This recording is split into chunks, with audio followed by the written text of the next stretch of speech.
Good morning. Is it still morning? Yes, it's still morning. Beautiful souls. Oh my goodness, Rebecca Thompson here. I've been silent for a while. Those of you that have been following me will know that I've been out in the Northern Territory for a month. A deep, divine inner calling to connect with sacred stones, to connect with the ancient ones, to connect with the land. And I've been away for a whole month and completely offline pretty much during that time. And it's transition time, coming home.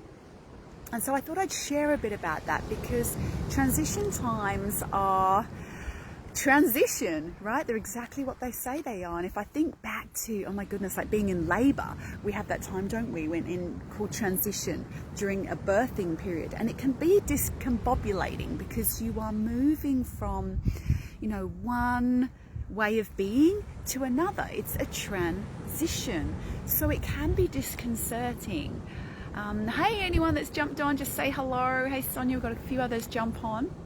I'm here in sunny Queensland. I'm just sharing that I've just got back from the Northern Territory. Hey, beautiful Kerry, just up the beach a bit further. And I really wanted to broach this subject about transition. I hope you can hear me. There's a little bit of a breeze coming through, so I hope the mic doesn't pick up too much of that. And so we all go through these transition times at different phases of our life. And sometimes it's when we come back from a holiday and we're transitioning back into life. Sometimes it's we've been through a really big healing moment and we're transitioning back into, the everyday. Sometimes it's because we've gone through grief and loss. Maybe we've gone through a change at work or in relationship. They're all different transitions. And, I really feel that what I'm about to share with you is going to be helpful really across the board of all of that. Hey Kate, and anyone else jumping on, just say hi. So I have been through many transitions in my life. I've moved from a different country, different relationships, children, jobs, creating my own business, like so many. But in the last month, there was a number of transitions in the time that I was away. I initially went away with my husband for a week, and that felt like a real pre-paving and a real settling into the land out there. I'd never been out to the Northern Territory, hadn't been out to the Red Centre, and like I say, it had been a profound sort of spiritual calling to connect with the land and to connect with the ancient ones and myself on such a deeper level. Oh, bit more wind coming through. And then I transitioned into being the only person in a group of 18 other people who was on their own doing a big trek, and it was our fundraising trek that so many of you contributed towards, so thank you. We raised over $40,000, was amazing. And so that was different again, being on my own with a group of 18 others, doing something like pretty challenging but very exciting. So that was the next challenge. And then I shifted into 2 weeks completely solo in my van. Spent most of that time around Uluru and doing some walks on the Larapinta. Very much spent most of that time completely alone with myself, not really alone, lots of unseen energies around me and connecting with the land. So I'm going to share a lot more about that later, but what I wanted to bring to the front today is around how to deal with these transitions, because so much happened through that time. I'm not going to go into individually, like I say, at this moment what happened, but there was a lot of incredibly deep, profound emotional processing and healing. A lot flowed through in relation to the land, in relation to myself, in relation to women over all space and time.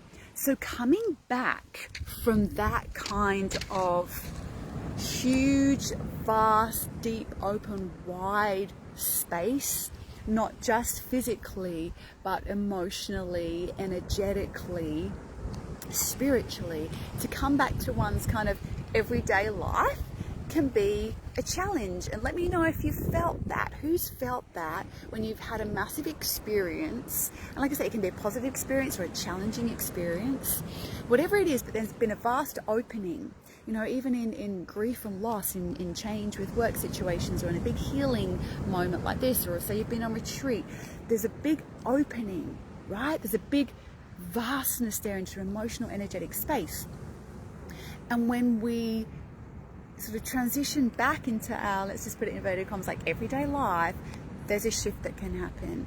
And if we want to avoid shutting down that experience, then there are gentle ways that we need to deal with it. And I have learned these over the years, and I'm definitely employing them right now in this transition time that I'm in. So let me know if you relate to that you have felt that kind of transition, and what it felt like for you.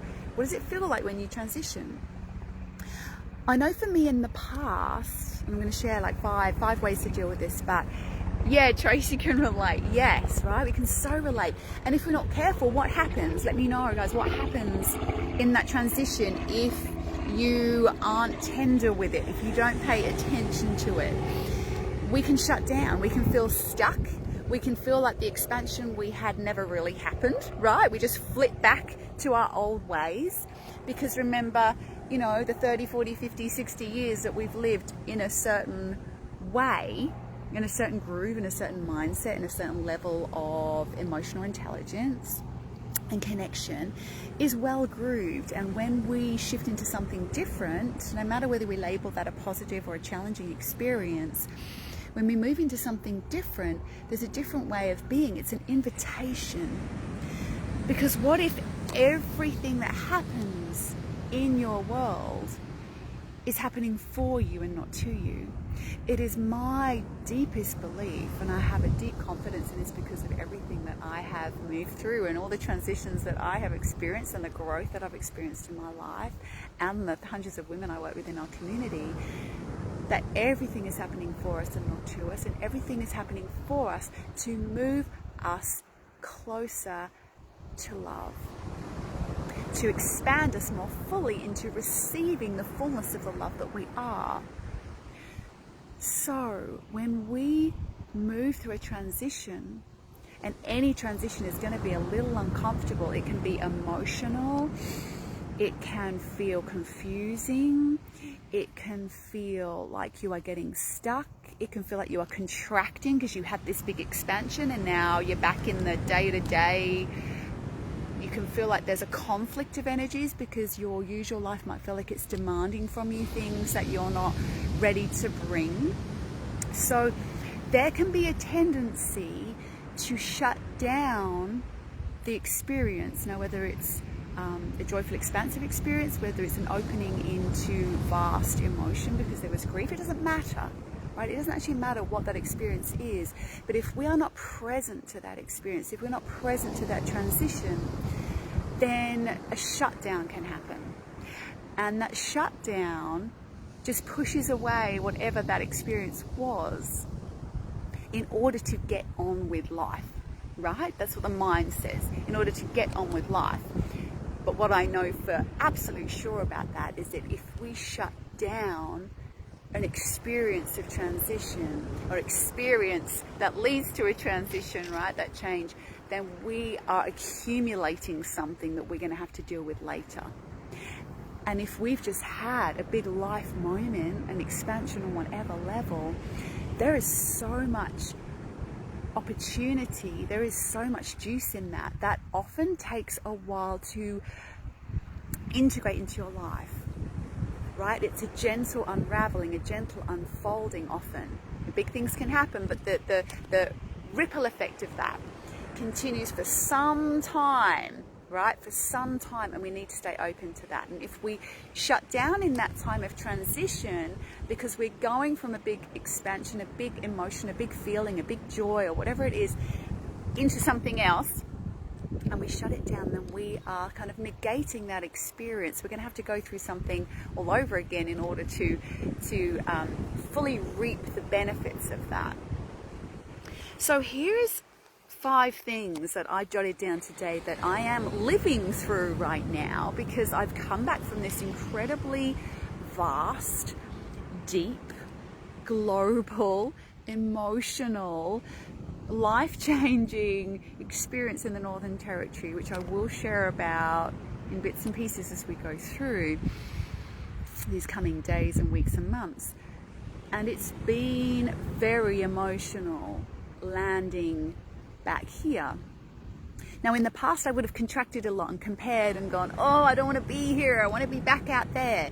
That's not what's happening. I'm managing to stay very open. I feel so much gratitude for being here in this vast open space. Like I've swapped just one big wide open space for another. But what is happening is a lot of emotion, which doesn't really have a story, which doesn't really have a label. There's not a big drive to get into any doing and to really engage back in my business in a doing way. I'm not feeling super motivated in that way. And the mind can want to hook in on that and go, what are you doing? You've been away. You've got to do this. You've got to do that. But I know from experience that this time of transition is something to be very gentle with. And I know, I have deep confidence that motivation, that juice to create, it will come. I know it comes only if I allow myself this space in transition. If I try and push through transition time, it's forceful, right? And it becomes exhausting. And anything I create or do during this time, if it doesn't bubble up and emerge from a juicy, creative, bubbly place, then it is not going to be as successful. It is going to feel like effort. It is not going to work. I'm not going to feel good about it, right? So we never want to force. And this is, oh, goodness, like the same in just life generally, right? You always want to wait for a bubble up that is an inspired action and not push through. The thing with transition is that the mind really wants to tell us, get moving. Come on, what are you doing in this transition time? Let's get it together, right? Stop wallowing, stop this, that, and the other. So here it is, right? The 5 ways or 5 things that I know to be true from my experience that I am living in this moment as I transition from vast open spaces and deep healing of the Northern Territory to here right now.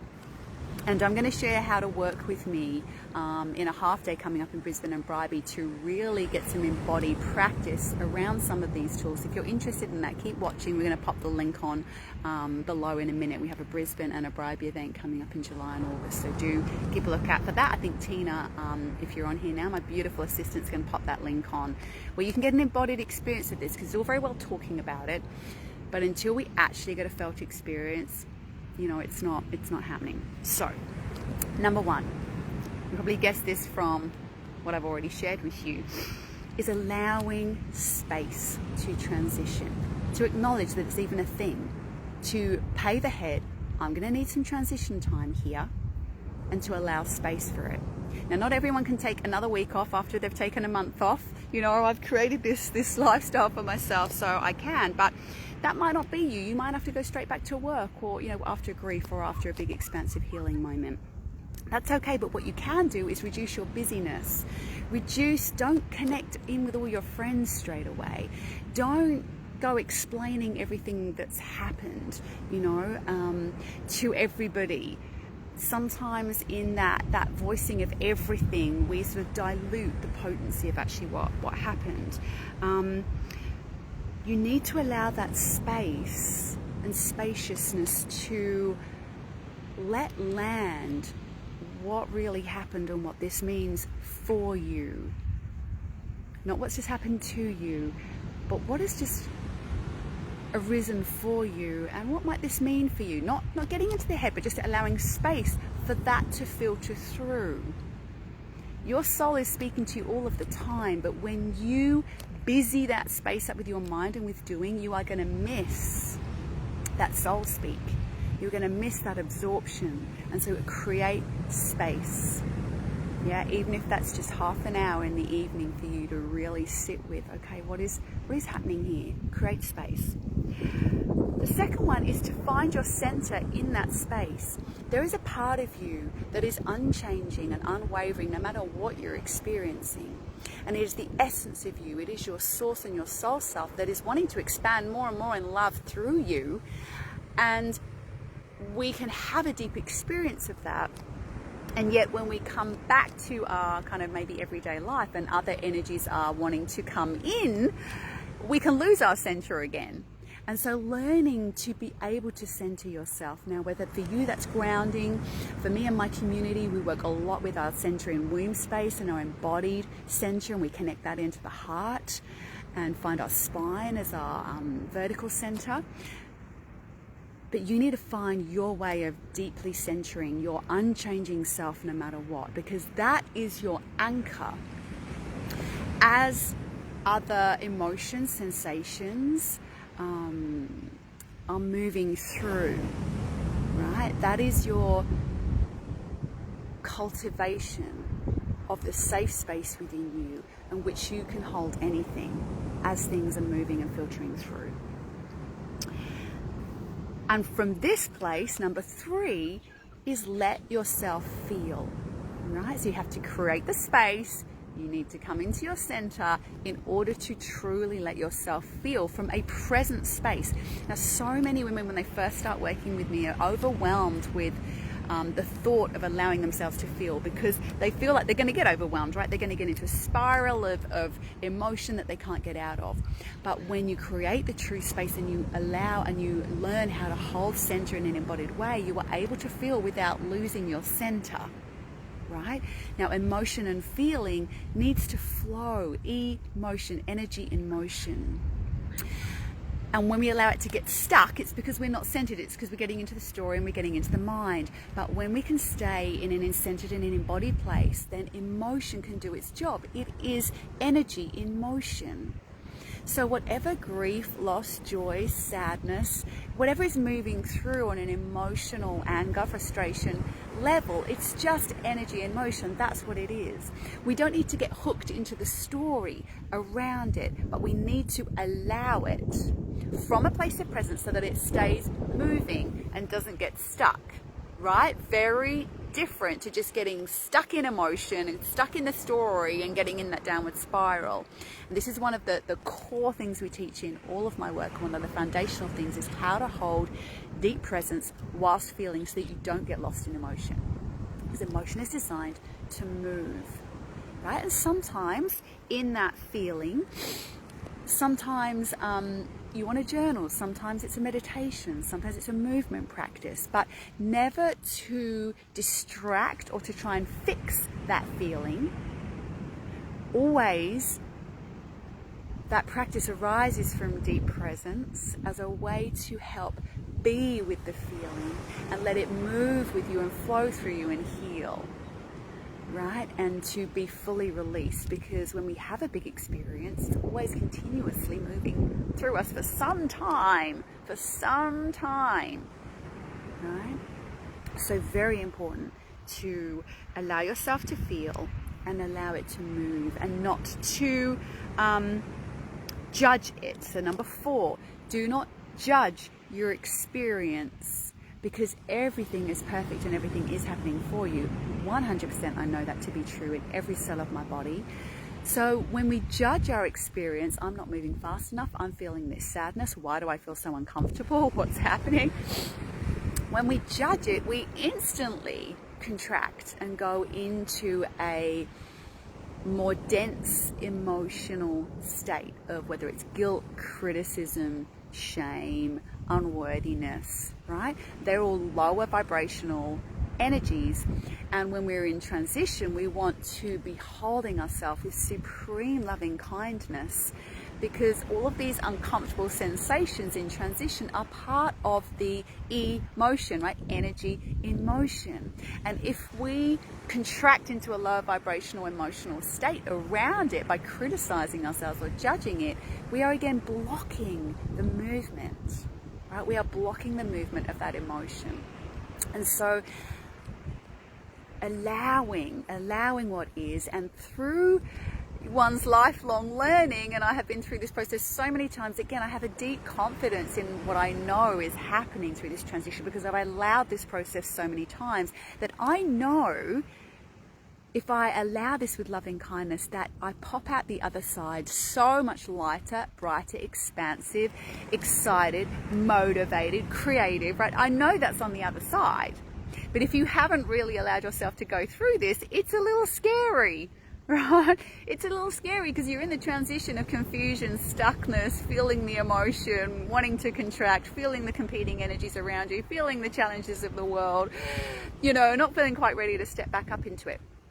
If that's been you, then please, listen to these 5 things because I know through having danced through this so many times to be in loving kindness to myself during this time, because through this motion of being with the transition, the full glory of what is for you from the experience prior to the transition and the transition itself is going to expand in such a more solid and manifested way in you, in your body, in your relationships, in your community, in your business, in such a beautiful way. But if we block this transition process, if we shut down and push through and almost negate what's happened, then we're kind of going to have to go through it all again. We've just minimized that whole experience, shut down, and unfortunately pain and suffering is probably waiting for us right on the other side, because whenever we contract, whenever we shut down growth, it gets more uncomfortable. So instead of staying with this discomfort and allowing it and loving it, to be able to move through into more expansion and joy and creativity and abundance, we stay in the stuck, right? We stay in the stuck. So 5th one, so do not judge, right? And if journaling and meditating helps you in that, to remind yourself of your soul self and the highest expression of yourself in this time, then do that. And the last one is to stay open to receive. So you can feel how they all follow on from each other, right? By not judging your experience, by not labeling it and getting into that mental, this is good or bad, or I should be this or should be that, you are then able to stay open, energetically open to receive what this experience is wanting you to embody, right? And it's always more love. It's just how that looks in your world. And like I say, when you have a big experience, whether it's grief, whether it's a month away in the Northern Territory like I've just had, whatever it is, there is something in that for you. And if we have an expectation, if we jump ahead to what that we think that is all about, then we are shutting down actually what is wanting to come to us. Staying open to receive means staying open to whatever wants to be moving through you, whatever wants to be expressed through you, whatever wants to come to you, and listening and feeling those responses within you, rather than the reactivity that can happen when we come into conflicting energies in our environment, right? When we come into the demands of what other people with their minds think you should be doing, or what you judge yourself you think you should be doing or feeling or creating or whatever. But just allowing yourself to be open. And this is an actual physical and energetic practice to allow receptivity in you, because again, the mind can tell us to be open is not safe, whereas it's actually the opposite. To be open is so much more powerful, so much more magnetic to attract what you want. So if you are wanting to live your life in a way that is more easeful and works on the law of attraction and magnetism, as opposed to pushing through and trying to create things happening, then you must learn to be open to receive. And if you're not sure again what that even kind of means, check out the link below. I can see Tina has put it on.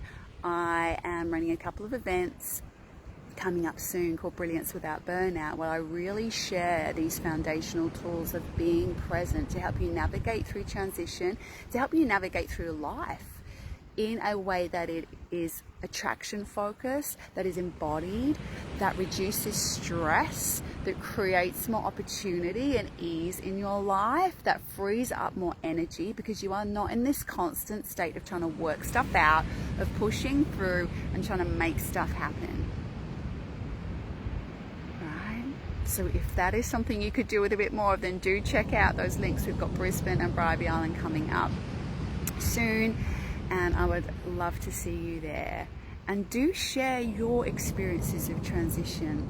Yeah, there are so many ways, but just if you've just jumped on right now, I'm just going to go through those top 5 just very quickly again. So number 1, allowing space, as much spaciousness as you can.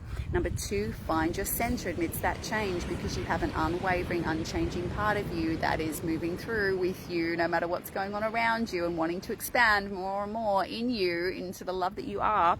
Number 3, allow yourself to truly feel from this center, so that you don't get stuck in a whirlpool of painful emotion, but allow emotion, the movement of your feeling, to move through, because when it does, on the other side, joy, abundance, and freedom is waiting for you. Number 4, do not judge your experience. Everything is happening for you, not to you. So if you allow the experience and be in non-resistance to it, don't criticize yourself around what you are feeling, just lovingly allow, and whatever needs to be felt will be felt, whatever needs to be released will be released. And again, you will move through to the other side with a sense of more expansion, joy, creativity, right? Excitement. And last one, stay open to receive. Open to receive. Do not get ahead of yourself and try and work out what needs to happen. Don't try and get ahead of yourself and try and plan what needs to happen, or push through with efforting. Allow, be open, sit back in your body, literally feel that. Instead of leaning in, sit back and jump, right? Sit back and jump forward. To allow the receiving, and what that feels like is a bubbling up of juice in you that you can't help but follow, because it feels so good, just like me doing this live today, right? I try not to do anything in my business that doesn't come from a juicy, inspired place. As soon as I feel myself get stuck into I should be doing this, or comparisons, or trying to over-plan, and we need some planning, but over-plan, then I know that that is not a fun place for me to work from. It is not a receptive place or a magnetic place to play from. It is not going to reap the juice that, you know, I want to reach more people. It's not going to do that, because it's not coming from a magnetic place. It's coming from a pushing place, right? This is what I mean about open to receive. You're receiving the divine impulses. You're receiving what the wisdom is in your experience in this transition, so that you can move through transition and not get stuck in it, and move through in a space of deeply centered, filled with more love, more expansion, more on point, more on your purpose. Yeah, more joy. Right? And I'm already feeling this. What is it? It's Tuesday. It's really day 2, day 3 after coming back from the Northern Territory. There has been some thick emotion that I've been sitting with, some heavy emotion, a lot of movement of emotion, and also lots of love and lots of gratitude and lots of appreciation. So never judge all of that, because it's just going to get you stuck in a place that you don't want to be. And we can't label the positive or the negative. By allowing all of this and practicing these 5 things I've just shared with you, I am already feeling myself integrating the vast openness, love, deep wisdom, and joyful purpose that has deepened, was already there, but has deepened from my time away, and I know it's going to continue to unfold. So blessings and love to you in whatever transitions you might be in, whatever phase of your life you might be in. It is all welcome. It is all divine. Love is behind everything. And if you are really wanting a felt experience, an embodied experience, and you want to meet me and practice some of these things that we've been talking about, so that you can work with more attraction, you can work with more magnetism, you can free up more energy in your life, you can cultivate deep confidence in your path, then do consider joining me for one of these events. Check out the link here in the comments below. I would love to meet you. And yeah, it's time to connect, yes, and raise our vibrations together. All right, my loves, thank you so much for spending this time with me today. Those of you that jump on later, do leave a comment. Thank you, Christina, Olivia, Josephine. Who else have we got here? Kathy, Tracy, Glennis, Kate, Kerry, Sonia, and anyone else that I've missed. So much love to you, and blessings from the water today. Have a great day, everyone.